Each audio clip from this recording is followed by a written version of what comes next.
നമ്മുടെ വീട്ടിലുള്ള രോഗികൾക്ക് ഇൻഫെക്ഷൻ വരാതിരിക്കാൻ എന്തൊക്കെ കാര്യങ്ങളാണ് നമ്മൾ ശ്രദ്ധിക്കേണ്ടതെന്നാണ് ഇന്നത്തെ ഈ വീഡിയോയിൽ നമ്മൾ നോക്കുന്നത്. അതിനുവേണ്ടി ആദ്യം തന്നെ നമ്മൾ ചെയ്യേണ്ടത് ഇന്നത്തെ വീഡിയോയിൽ നമ്മൾ സംസാരിക്കുന്നത് കെയർ ഗീവർമാർക്കുള്ള ശരിയായ അതായത് ഹാൻഡ് ഹൈജീൻ എന്തൊക്കെ കാര്യങ്ങളാണ് രോഗിയെ പരിചരിക്കുന്നവർ എന്തൊക്കെ കാര്യങ്ങളാണ് ചെയ്യേണ്ടത്. അതുപോലെ തന്നെ മുറിവ് സുരക്ഷിതമായി വൃത്തിയാക്കുന്നതിന് വൂണ്ട് ഡ്രസ്സിങ്ങിന് ശ്രദ്ധിക്കേണ്ട കാര്യങ്ങൾ എന്തെല്ലാമാണ്.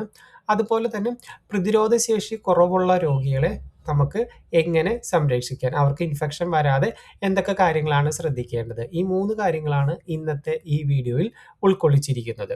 അപ്പോൾ ആദ്യമേ തന്നെ പാർട്ട് 1 ആണ് hand hygiene four care givers. രോഗിയെ പരിചരിക്കുന്നവരുടെ കൈയുടെ ശുചിത്വം എങ്ങനെ ഉറപ്പുവരുത്താം. അതിനുവേണ്ടി എപ്പോഴൊക്കെയാണ് നമ്മൾ കൈ കഴുകേണ്ടതെന്ന് ആദ്യം മനസ്സിലാക്കേണ്ടത്. നിർബന്ധമായിട്ടും രോഗിയെ നമ്മൾ സ്പർശിക്കുന്നതിന് മുമ്പ് നിർബന്ധമായും കൈ കഴുകേണ്ടതുണ്ട്. അതുപോലെ തന്നെ രോഗിക്ക് മരുന്നുകൾ നൽകുന്നതിന് മുമ്പും കൈ കഴുകേണ്ടതുണ്ട്. രോഗിയുടെ ഡയപ്പർ മാറ്റിയതിനു ശേഷം നിർബന്ധമായി കൈ സോപ്പ് ഉപയോഗിച്ച് കഴുകേണ്ടതാണ്. ഭക്ഷണം കൊടുക്കുന്നതിനും അല്ലെങ്കിൽ ഭക്ഷണം തയ്യാറാക്കുന്നതിന് മുമ്പും ശേഷവും ഒരുപോലെ തന്നെ കൈ കഴുകേണ്ടതുണ്ട്. കാരണം നമ്മൾ കോവിഡ് സമയത്തൊക്കെ നമ്മൾ ഒരുപാട് പരിചിതമുള്ളതാണ്. നമ്മൾ കൈ കഴുകിക്കൊണ്ടാണ് നമ്മൾ ബ്രേക്ക് ദ ചെയിൻ ഉണ്ടാക്കിയത്. അതായത് ഇൻഫെക്ഷൻ വരാതിരിക്കാൻ, കോവിഡ് പകരാതിരിക്കാൻ ഏറ്റവും കൂടുതൽ അതായത് ഡിസ്റ്റൻസ് പാലിക്കുക. അതുപോലെ തന്നെ കൈ നമ്മൾ എപ്പോഴും സാനിറ്റൈസർ ഉപയോഗിച്ച് കഴുകുക, അല്ലെങ്കിൽ സോപ്പ് ഉപയോഗിച്ച് കഴുകിക്കൊണ്ടാണ് നമ്മൾ ഇൻഫെക്ഷൻ വരാതിരിക്കാൻ നമ്മൾ പ്രതിരോധിച്ചത്. അതുപോലെ തന്നെ ഓരോ രോഗിയെ പരിചരിക്കുന്നവരും കൃത്യമായ രീതിയിലുള്ള ഈ ഹാൻഡ് ഹൈജീൻ നിർബന്ധമായി ഫോളോ ചെയ്യേണ്ടതാണ്. കാരണം ഇത് രോഗിയുടെ അസുഖം ഈ കെയർ ഗിവർക്ക് വരുന്നത് മാത്രമല്ല, വീട്ടിലുള്ള അല്ലെങ്കിൽ വീട്ടിൽ വരുന്ന ആളുകൾക്ക് വരെ രോഗം പകരാനുള്ള സാധ്യത വളരെ കൂടുതലാണ്. അതുകൊണ്ട് തന്നെ കൈയുടെ ശുചിത്വം വളരെ പ്രാധാന്യമാണ്. രണ്ടാമത്, എങ്ങനെയാണ് ശരിയായ രീതിയിൽ കൈ കഴുകേണ്ടത്. കൈ കഴുകാൻ നമ്മൾ എന്തൊക്കെ കാര്യങ്ങളാണ് ശ്രദ്ധിക്കേണ്ടതെന്ന് നോക്കാം.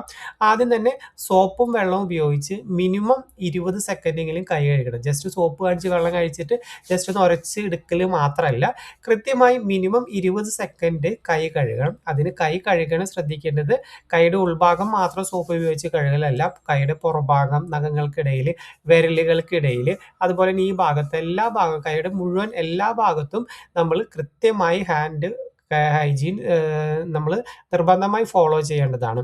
ഇതിൽ വൃത്തിയായ തുണി കൊണ്ട് കഴുകി കഴിഞ്ഞിട്ടുണ്ടെങ്കിൽ വൃത്തിയായ തുണി കൊണ്ടാണ് കൈ തുടയ്ക്കേണ്ടത്.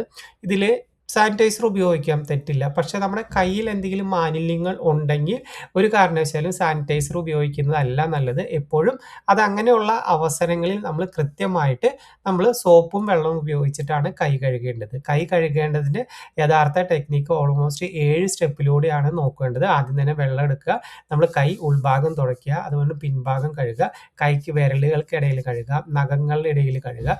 അങ്ങനെ ഒരു പ്രോസസ്സ് തന്നെയാണ് ഫോളോ ചെയ്യേണ്ടത്. അപ്പോൾ കൃത്യമായി രീതിയിലുള്ള ഹാൻഡ് ക്ലീനിങ് അതായത് ഹാൻഡ് ഹൈജീൻ സെറ്റപ്പ് നമ്മൾ റുട്ടീനായിട്ട് ചെയ്യേണ്ടതാണ്. മൂന്നാമതാണ് എന്തൊക്കെയാണ് നമ്മൾ പ്രത്യേകം, അതായത് ഈ ഹാൻഡ് ഹൈജീനിൽ അധികമായി ശ്രദ്ധിക്കേണ്ട കാര്യങ്ങൾ എന്തെല്ലാമെന്ന് നോക്കാം. അതിനുവേണ്ടി നഖങ്ങൾ കൃത്യമായി വെട്ടിയിട്ടുണ്ടാവണം. അതായത് കെയർ ഗിവർ, രോഗിയെ പരിചരിക്കുന്നവരെ നഖങ്ങൾ കൃത്യമായി വെട്ടിയിട്ടുണ്ടായിരിക്കണം. ആഭരണങ്ങൾ കഴിവതും കുറയ്ക്കുക അല്ലെങ്കിൽ ഒഴിവാക്കുക. അധികം ആഭരണങ്ങൾ, മാല, വള അങ്ങനെയുള്ളത് ഉപയോഗിച്ച് അതായത് രോഗിയെ പരിചരിക്കാൻ നിൽക്കരുത്. അതുപോലെ തന്നെ എന്തെങ്കിലും അസുഖങ്ങളുള്ളവർ ഒരു കാരണവശാലും രോഗിയെ പരിചരിക്കാൻ നിൽക്കരുത്. ഇപ്പോൾ ചുമ, പനി, അതുപോലെയുള്ള അല്ലെങ്കിൽ പകരുന്ന വേറെ പല അസുഖങ്ങളുള്ളവർക്ക്, ക്രോണിക്കായ അസുഖങ്ങളുള്ളവർ രോഗിയെ പരിചരിക്കാൻ ഒരു കാരണവശാലും നിൽക്കാതിരിക്കുകയാണ് രോഗിക്കും അതുപോലെ തന്നെ കെയർ ഗിവർക്കും നല്ലത്. അപ്പോൾ ഈ കാര്യങ്ങൾ ശ്രദ്ധിച്ചുകൊണ്ട്, അതായത് കൃത്യമായ ഹാൻഡ് ഹൈജീൻ ടെക്നിക്ക് ഉണ്ടെങ്കിൽ തന്നെ നമ്മൾ രോഗങ്ങൾ പകരുന്നത് ഒരു പരിധി വരെ നമുക്ക് കുറയ്ക്കാൻ പറ്റും. അത് നമ്മുടെ രണ്ടാമത്തെ ടോപ്പിക്കാണ് സേഫ് വൂണ്ട് ക്ലീനിങ്. അതായത് വൂണ്ട് ഡ്രസ്സ് ചെയ്യുമ്പോൾ എന്തൊക്കെ കാര്യങ്ങളാണ് നമ്മൾ ശ്രദ്ധിക്കേണ്ടത്. അതിന് നമ്മൾ തയ്യാറെടുപ്പുകൾ എന്തൊക്കെ പ്രിപ്പറേഷൻസ് ആണ് ചെയ്യണമെന്ന് നോക്കുക. ആദ്യം തന്നെ കൈകൾ നേരത്തെ പറഞ്ഞ പോലെ തന്നെ കൃത്യമായി നല്ല രീതിയിൽ സോപ്പും വെള്ളവും ഉപയോഗിച്ച് കഴുകുക. വൂണ്ട് ക്ലീനിങ്ങിന് മുമ്പ്, വൂണ്ട് ഡ്രസ്സിങ്ങിന് മുമ്പ് കൃത്യമായി ഗ്ലൗസ് ധരിച്ചിരിക്കണം. അതുപോലെ തന്നെ അതായത് ശുചിയായ ഡ്രസ്സിങ് മെറ്റീരിയലാണ് ഉപയോഗിക്കുന്നത്. എന്തൊക്കെ മെറ്റീരിയലാണ് ഉള്ളത് അതെല്ലാം കൃത്യമായി എടുത്തു വെച്ചതിന് ശേഷം നമ്മൾ വൂണ്ട് ക്ലീനിങ്ങിന് നമ്മൾ തയ്യാറാവേണ്ടതാണ്. അടുത്തത് എങ്ങനെ നമ്മൾ വൂണ്ട് ക്ലീൻ ചെയ്യണം. ഇതിൽ കൃത്യമായി ശ്രദ്ധിക്കേണ്ടത് ഡോക്ടർ നിർദ്ദേശിച്ച ലിക്വിഡ് ഉപയോഗിച്ച്, അതായത് ആന്റിസെപ്റ്റിക് ലോഷൻ ഏതാണ്, ഇപ്പോൾ സാധാരണയായിട്ട് ബിറ്റാഡിൻ ഉണ്ട്, വൊക്കാഡിൻ ഉണ്ട്, അങ്ങനെ പലതരത്തിലുള്ള മരുന്നുകൾ ക്ലീൻ ചെയ്യാൻ പറയാറുണ്ട്. അപ്പോൾ ഡോക്ടർ ഏതാണ് നിർദ്ദേശിച്ചിട്ടുള്ളത് അത് മാത്രം തന്നെ ഉപയോഗിക്കുക. നമ്മുടെ ഇഷ്ടത്തിന് ഉപയോഗിച്ച് നമ്മൾ ഒരിക്കലും മുറിവ് ഡ്രസ്സ് ചെയ്യാതിരിക്കുക. അതുപോലെ തന്നെ ഡ്രസ്സിങ്ങിൽ ഏറ്റവും പ്രധാനമുള്ളതാണ് അകത്ത് നിന്ന് പുറത്തേക്കാണ് സാവധാനം നമ്മൾ തുടയ്ക്കേണ്ടത്. അതായത് മുറിവ് എവിടെയാണോ മുറിവിൻ്റെ അകത്ത് നിന്ന് പുറത്തേക്ക്, ഒരിക്കലും പുറത്ത് നിന്ന് അകത്തേക്ക് നമ്മൾ തുടച്ച്, അതായത് വൂണ്ട് ഡ്രസ്സിങ് ചെയ്യരുത്. എപ്പോഴും മുറിവിൻ്റെ അകത്ത് നിന്ന് പുറം വശത്തേക്കാണ് നമ്മൾ എപ്പോഴും ഡ്രസ്സിങ് ചെയ്യേണ്ടത്. അതുപോലെ തന്നെ ഏറ്റവും പ്രധാനപ്പെട്ട കാര്യമാണ് പഴയ ഡ്രസ്സിങ്, അതായത് നേരത്തെ ഡ്രസ്സ് ചെയ്തിട്ട് ഇപ്പോൾ കെട്ടിയിട്ടുള്ള തുണികളും ആ വേസ്റ്റ് മെറ്റീരിയൽ എല്ലാം കൃത്യമായി കത്തിച്ച് കളയാൻ തന്നെ ശ്രദ്ധിക്കണം. ഒരു കാരണവശാലും അത് റൂമിൽ കൂട്ടിവെക്കുകയോ അല്ലെങ്കിൽ മറ്റുള്ള സ്ഥലത്ത് വലിച്ചെറിയുകയോ ചെയ്യുന്ന അതിൽ നിന്ന് ഇൻഫെക്ഷൻ വരാനുള്ള സാധ്യത വളരെ കൂടുതലാണ്. മൂന്നാമത് ഇൻഫെക്ഷൻ്റെ ലക്ഷണങ്ങൾ എങ്ങനെയൊക്കെ ശ്രദ്ധിക്കാമെന്ന് നോക്കാം. ആദ്യം തന്നെ നമ്മളൊരു മുറിവ് തുറന്നിട്ടുണ്ടെങ്കിൽ ആദ്യം തന്നെ ആ മുറിവിൻ്റെ കണ്ടീഷൻ ഒന്ന് കൃത്യമായി വാച്ച് ചെയ്യുക. അതിൻ്റെ കളറ് കൂടുതലായി റെഡ്നെസ് ഉണ്ടോ, അല്ലെങ്കിൽ മുറിവിൽ നിന്ന് പഴുപ്പോ ദുർഗന്ധമോ എന്തെങ്കിലും വരുന്നുണ്ടോ, അതുപോലെ തന്നെ രോഗിക്ക് ഇപ്പം അടുത്ത് കൂടുതലായിട്ട് പനിയുണ്ടോ, ഹൈ ഫീവർ ഉണ്ടോ, സാധാരണക്കാളും കൂടുതൽ ഫീവർ ഉണ്ടോ. അപ്പോൾ ഈ 3 ലക്ഷണങ്ങൾ ഉണ്ടെങ്കിൽ എത്രയും പെട്ടെന്ന് ഡോക്ടറെ കാണേണ്ടതാണ്. കാരണം ഇൻഫെക്ഷൻ കൂടുതലാണ്, അതായത് മുറിവിൽ ഇൻഫെക്ഷൻ കൂടുതലായിട്ടുണ്ട്. അപ്പോൾ രോഗിക്ക് കൃത്യമായി ഡോക്ടറുടെ നിർദ്ദേശം അനുസരിച്ച് കൂടുതൽ മരുന്നുകൾ കഴിക്കേണ്ടതായിട്ട് വരും. അതുകൊണ്ട് തന്നെ റെഡ്നെസ് കൂടുതലുണ്ടെങ്കിലും അതുപോലെ തന്നെ പഴുപ്പ് കൂടുതലുണ്ടെങ്കിലും അല്ലെങ്കിൽ ദുർഗന്ധം വരുന്നുണ്ടെങ്കിൽ അല്ലെങ്കിൽ രോഗിക്ക് പനിയുണ്ടെങ്കിൽ ഈ 3 കാര്യങ്ങളിൽ ഏതെങ്കിലും ഉണ്ടെങ്കിൽ എത്രയും പെട്ടെന്ന് രോഗിയെ അടുത്തുള്ള ഒരു ഡോക്ടറെ കാണിക്കേണ്ടത് നിർബന്ധമാണ്. ഈ കാര്യങ്ങൾ നമ്മൾ ശ്രദ്ധിച്ചിട്ടുണ്ടെങ്കിൽ ഒരു പരിധി വരെ നമുക്ക് മുറിവുകളിൽ നിന്നുള്ള ഇൻഫെക്ഷൻ കുറയ്ക്കാൻ പറ്റും.